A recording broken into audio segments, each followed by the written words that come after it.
ভারত পাকিস্তানের বর্ডার, ওয়াঘা বর্ডারের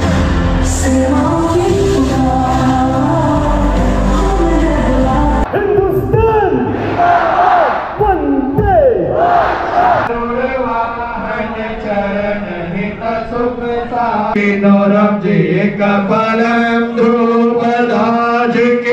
সেই সময় গুলিতে দেয়ালগুলো যে ক্ষতবিক্ষত হয়েছে সেই চিহ্নগুলি মার্ক করা।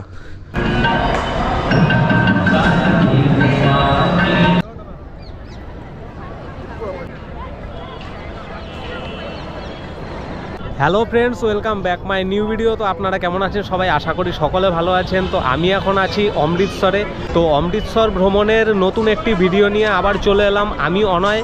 তো আপনারা দেখছেন ট্রাভেলার অনয় চ্যানেল। এই ভিডিওতে থাকছে অমৃতসর ভ্রমণের পুরো তথ্য আর কেমন কি বাজেট হতে পারে, তো এই ভিডিওর মধ্যে আপনাদের জানাবো। আর এই ভিডিওটি প্রথম থেকে শেষ পর্যন্ত দেখতে থাকুন আর আমার সাথে ঘুরুন পুরো অমৃতসর। গোল্ডেন টেম্পলের যে এন্ট্রি গেট, এমন চারপাশে 4টি গেট আছে। আমি এই পাশের গেটটি দিয়ে ভেতরে ঢুকবো। প্রচুর মানুষ এসছে, প্রচুর মানুষ ভেতরে ঢুকছে। তো এই গেট দিয়ে ভেতরে ঢুকবো। দেখতেই পারছেন ভেতরে যাওয়ার লাইনে কেমন ভিড়। ভেতরে ক্যামেরা, ছবি তোলার জন্য শুধু একমাত্র অ্যালাউ আছে, ভিডিও করার কোনো পারমিশন নেই।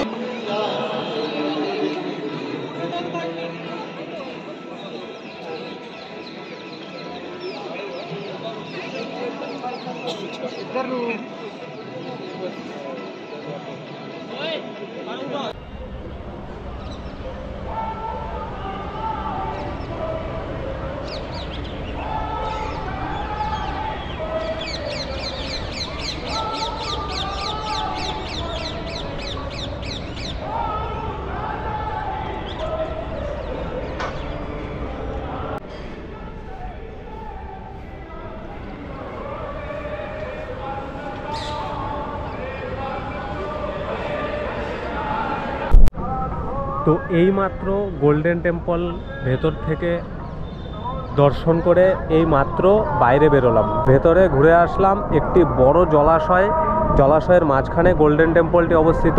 মন্দিরে শিখ ধর্মের সবচেয়ে পবিত্র স্থান বলে মনে করা হয়। এই মন্দিরটিকে বলা হয় হরমিন্দর সাহিব গুরুদ্বারা বা গোল্ডেন টেম্পল। শিখ ধর্মের চতুর্থ গুরু রামদাস এই মন্দিরটি প্রতিষ্ঠা করেছিল। 1585 সালে নির্মাণ কার্য শুরু হয় এবং 1604 সালে এর নির্মাণ কার্য শেষ হয়। মন্দিরটিতে প্রথম দিকে সোনা ছিল না, তারপরে 1830 সালে রাজা রঞ্জিত সিং এই মন্দিরটিকে সোনা দিয়ে মুড়িয়ে ফেলে। তো এরপরেই এই মন্দিরটির নাম হয় স্বর্ণ মন্দির।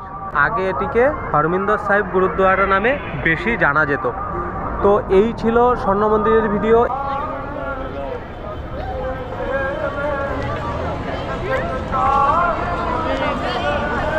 স্বর্ণ মন্দির দেখে বেরিয়ে এখন যাচ্ছি ওয়াঘা বর্ডারে ঘুরতে, ভারত পাকিস্তান বর্ডারে ভিজিট করতে। একটি শেয়ারিং গাড়ি ঠিক করেছি, এই গাড়িতে করে আমরা ওয়াঘা বর্ডারে যাব।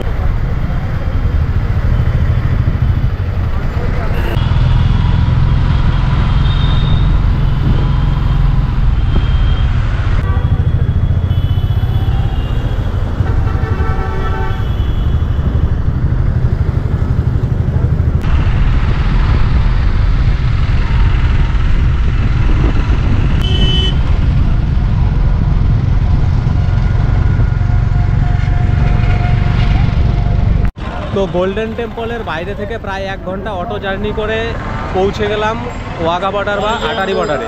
তো আপনারা এইভাবে আসতে পারেন, অটো করে আসতে পারেন বা শেয়ারিং গাড়ি ঠিক করে আসতে পারেন। 150 থেকে 200 টাকা ব্যক্তি প্রতি ভাড়া পড়বে। তো আপনারা এভাবে আসতে পারেন খুব সহজেই আর কম খরচে।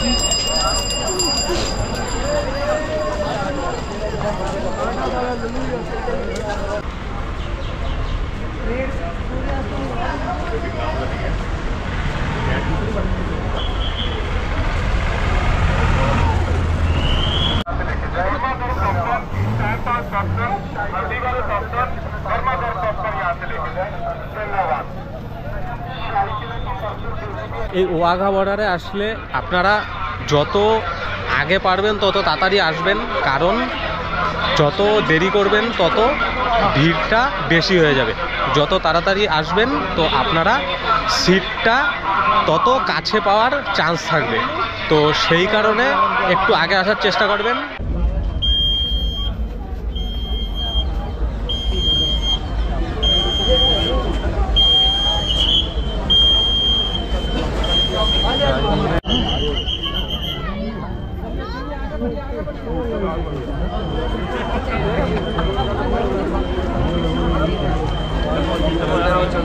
দেরি আসতে লাগে।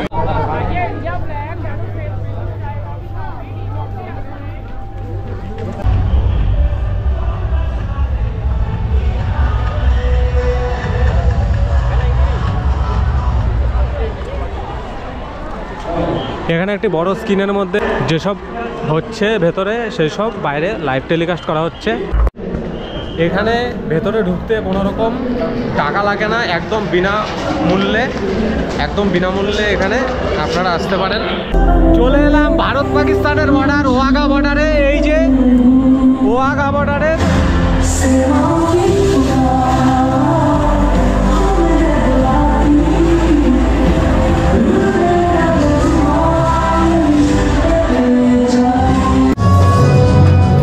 सीमा सुरक्षा बल बीएसएफ जॉइंट चेकपोस्ट जेसीपी अटारी अमृत 1 दिसंबर 1965। हिंदुस्तान हिंदुस्तान हिंदुस्तान वंदे वंदे वंदे वंदे वंदे वंदे।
পাকিস্তানের যে বিএসএফ আর ইন্ডিয়ার যে বিএসএফ দুপক্ষ থেকেই এই বর্ডারে প্রত্যেক দিন এমন আধ ঘন্টার একটি সেরিমানি করা হয় 4:30 থেকে 5টা পর্যন্ত। প্রত্যেক দিন সূর্যোদয়ের সময় পতাকা উত্তোলন করা হয়, আর এইভাবে সেরিমানি করে পতাকা নামিয়ে এই অনুষ্ঠানটি শেষ করা হয়।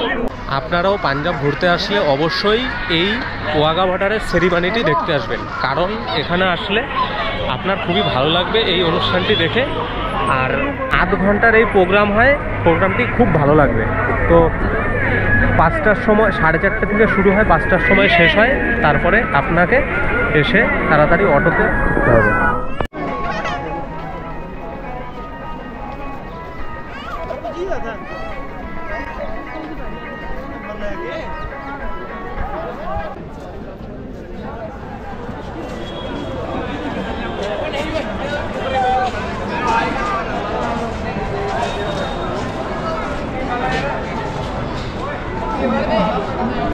তো এইবার চলে এসেছি পার্টিশন মিউজিয়ামে। এই হলো বাইরের গেটটি। এই মিউজিয়ামটির নাম পার্টিশন মিউজিয়াম, কারণ দেশভাগের সময় যত সব তথ্য এই মিউজিয়ামে মজুত রাখা আছে, সেই কারণে এই মিউজিয়ামটির নাম পার্টিশন মিউজিয়াম। তো ভেতরটি খুবই সুন্দর।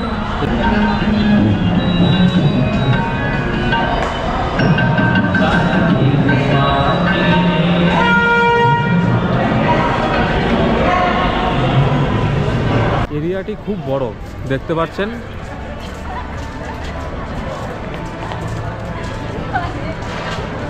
ওয়াঘা বর্ডার ঘুরে এবার চলে এসেছি পার্টিশন মিউজিয়ামে। পার্টিশন মিউজিয়ামের ভেতরটা খুব সুন্দর, এই ভিডিওর মাধ্যমে দেখতে পাচ্ছেন। আমাদের দেশ কী কারণে ভাগ হয়েছিল, ভারত পাকিস্তান, তো সেই সব তথ্য এই পার্টিশন মিউজিয়ামে রাখা আছে।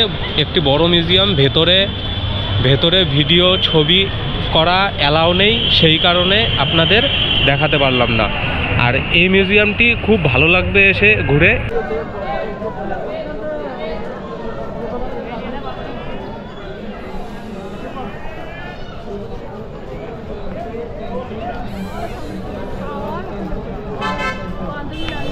এই ওয়ার্ল্ড হেরিটেজ সাইটটি খুব বড়। এখানে আপনি যত রাত অবধি ইচ্ছে ঘুরতে পারেন। এই জায়গাটি খুব ভালো। আর চারপাশ দিয়ে দোকান, প্রচুর দোকান, আর প্রচুর টুরিস্টদের এখানে কেনাকাটা, তারপরে ঘোরাঘুরি অনেক রাত্র পর্যন্ত হয়ে থাকে। তো এটি হলো সর্দার উধম সিংয়ের স্ট্যাচু, খুব বড় একটি স্ট্যাচু, সর্দার উধম সিং। আর এই জায়গাটি হলো ওয়ার্ল্ড হেরিটেজ সাইট। এর ভেতরে কোনো রকম যানবাহন চলা নিষিদ্ধ। এখানে শুধুমাত্র হেঁটে ঘুরতে পারেন। এটি হলো ওয়ার্ল্ড হেরিটেজ সাইট।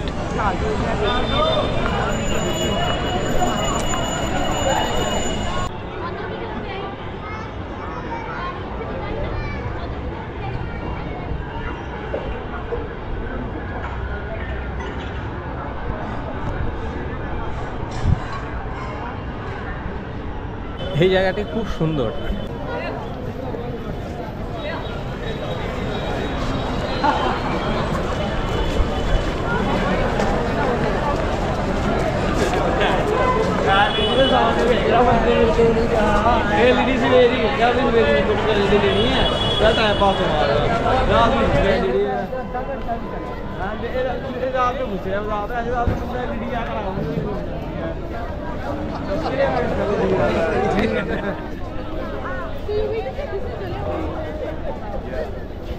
প্রায় 9টা বাজে রাত্র। এখন চলে এসেছি দুর্গিয়ানা মন্দিরের সামনে। তো এই যে দুর্গিয়ানা মন্দিরের গেটটি দেখতে পাচ্ছেন, এই যে হলো প্রবেশ পথ।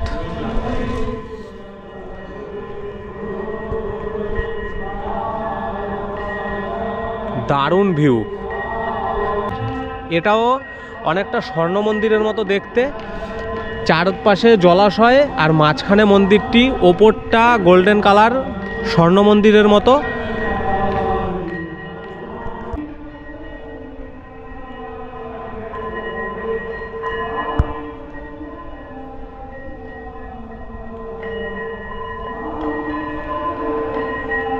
অনেক বড় এরিয়া।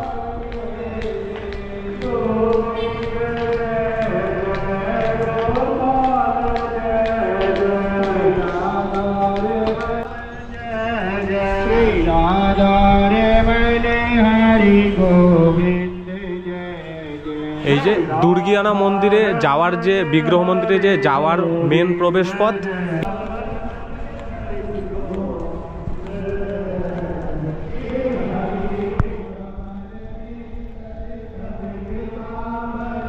মন্দিরটি বাইরে দিয়েই এত সুন্দর, ভেতরে তো নিশ্চয়ই আরো বেশি সুন্দর হবে।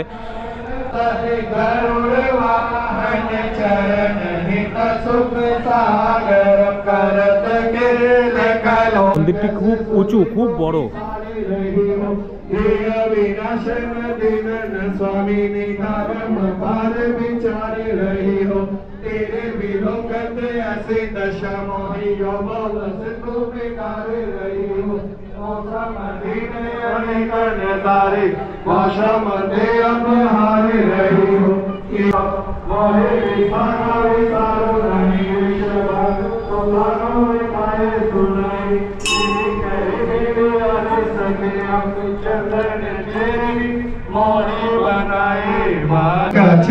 धनुरावनम सपत दीप नव खंड चोदा भवन किन्नौरम जय कपालम ध्रुपदाज की लाज राख्यो प्रभु कहा लियो उपमा करम दीनानाथ दयाल पूर्ण करुणामय करुणा करम कविदास दास विलास निषदिन नाम जपतनि। রাত্র 9টার ওপরে বাজে, এখন আমি ভিডিও করছি দুর্গিয়ানা মন্দিরে। লোক চারিদিকে পুরো ফাঁকা, কিছু লোক আছে। 9:30টায় বন্ধ হয়ে যায় মন্দিরটি। এই মন্দিরটি প্রত্যেক দিন খোলা থাকে, আর সকাল 6টা থেকে 1টা পর্যন্ত খোলা থাকে, আবার 1টা থেকে 3টে পর্যন্ত বন্ধ থাকে, আবার 3টে থেকে রাত্র 10টা পর্যন্ত খোলা থাকে। এই হলো টাইমিং। মন্দিরের ভেতরে পুজো দেওয়ার ব্যবস্থা আছে, প্রসাদ পেয়ে যাবেন। একটু সকাল সকাল আসার চেষ্টা করবেন পুজো দিতে, না হলে ভিড় পড়ে যায়। তো এই ছিল দুর্গিয়ানা মন্দিরের ভিডিও।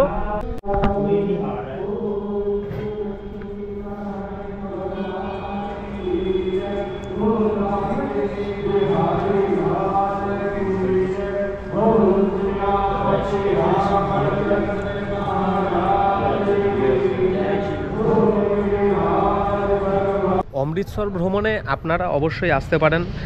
অমৃতসর স্টেশন থেকে নেমে আপনারা হেঁটেও আসতে পারেন, আর 40 টাকা 50 টাকা থেকে শুরু করে 100 টাকা 150 টাকা পর্যন্ত অটো ভাড়া চার্জ হতে পারে। সেইভাবে দামাদামি করে তারপরে অটো ঠিক করে বা এমনি কোনো রিজার্ভ শেয়ার যেটাই হোক গাড়ি করে আপনারা অমৃতসরের স্বর্ণ মন্দিরের আশেপাশে কোনো হোটেলে আসতে পারেন। আর 500 থেকে 1000 টাকার মধ্যে ভালো ভালো হোটেল পেয়ে যাবেন। মোটামুটি 500 টাকা থেকে শুরু হোটেল। যদি আপনারা আরও কম বাজেটে করতে চান, কোনো ধর্মশালাতে আসতে পারেন। 500 টাকা 400 টাকা 300 টাকাতেও রুম পাওয়া যায়, আর ফ্রিতে খাওয়া দাওয়া করতে পারবেন। অমৃতসরের যে স্বর্ণ মন্দির, সেই স্বর্ণ মন্দিরের লঙ্গরখানায়। এই ছিল অমৃতসর ভ্রমণের টোটাল বাজেট এবং কোথায় কিভাবে ঘুরবেন সব তথ্য।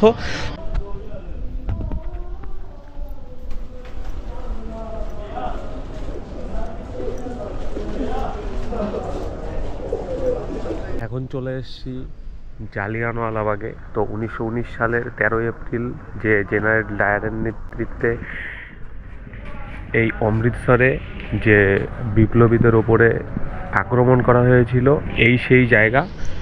এখানে এইসব পুরনো বিল্ডিংগুলো, সেই ভেতরের এরিয়া।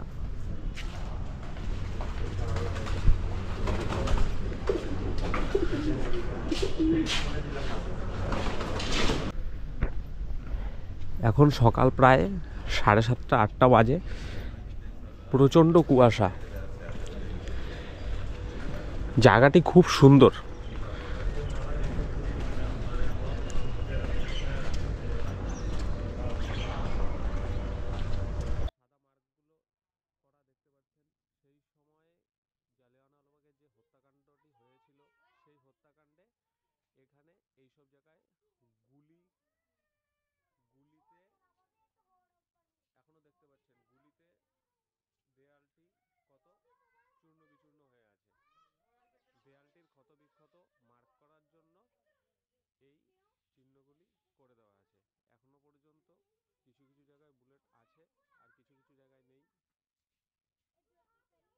বিপ্লবীরা প্রতিজ্ঞাবদ্ধ হয়েছিল যে ইংরেজদের গুলিতে মারা যাবে না।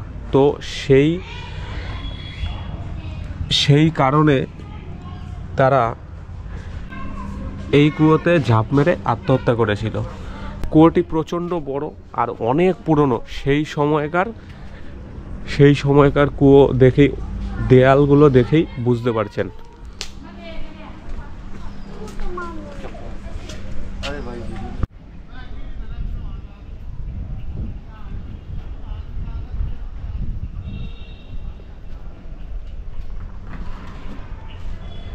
এখানেও মার্ক করা, দেয়ালে এত গুলির আঘাত, তো বুঝতে পারা যাচ্ছে তখন কীরকম মানে নৃশংস হত্যাকাণ্ড চালিয়েছিল জেনারেল ডায়ার। সেই সাদা সাদা মার্ক করা, সেই সময় গুলিতে দেয়ালগুলো যে ক্ষতবিক্ষত হয়েছে সেই চিহ্নগুলি মার্ক করা। দেখতেই পারছেন কত বড় বড় গর্ত হয়ে আছে দেয়ালগুলির মধ্যে। এখানে বড় একটি মনুমেন্ট মতো করা, আর চারপাশে এরকম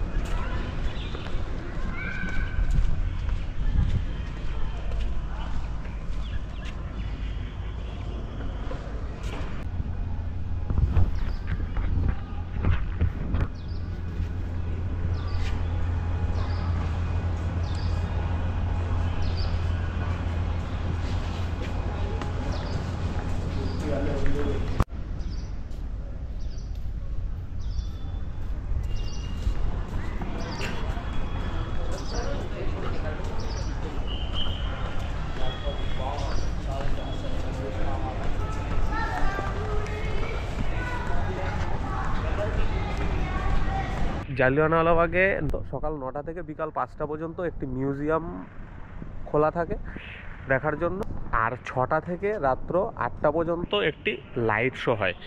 তো এই ছিল পুরো অমৃতসর ভ্রমণের একদম একটি ভিডিও। তো একটি ভিডিওর মধ্যেই চেষ্টা করেছি আপনাদের সব তথ্য তুলে দেওয়ার জন্য, সব ভ্রমণের জায়গাগুলি একসাথে। তো ভিডিওটি প্রথম থেকে শেষ পর্যন্ত দেখে কেমন লাগলো অবশ্যই জানাবেন, আর ভিডিও ভালো লেগে থাকলে একটি লাইক করবেন, তো চ্যানেলটি সাবস্ক্রাইব করে পাশে থাকবেন। তো অমৃতসর ভ্রমণের ভিডিও এই পর্যন্তই। তো দেখা হচ্ছে পরবর্তী কোনো ভিডিওতে।